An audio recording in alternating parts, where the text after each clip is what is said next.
تفتكر أسعار الموبايلات في ألمانيا أغلى ولا أرخص؟ تعال احكم أنت بنفسك. هنا الايفون اللي هو 16 a عامل 700 يورو، اللي هو الذاكرة الداخلية 128، و256 عامل 830 يورو.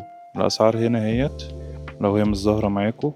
وهنا ال16 العادي عامل 950 يورو، اللي هي الذاكرة 128 برضو. وهنا ال16 برو الذاكرة 128 عامل 1200 يورو. وهنا ال16 برو ماكس 256 مفيش منه 128 عامل 1450 يورو. أي حد يجي جديد ألمانيا بنصحه بالتليفونات دي بصراحة. الحاجات اللي هي الريدمي والحاجات دي بتبقى شغالة كويس ورخيصة، 100 يورو.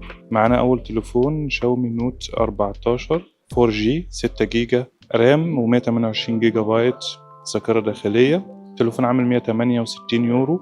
والنسخة التانية منه اللي هو 8 جيجا رام و5G 256 ذاكرة داخلية عامل 284 285. ما تنساش لايك وشير واستنوني في الجديد.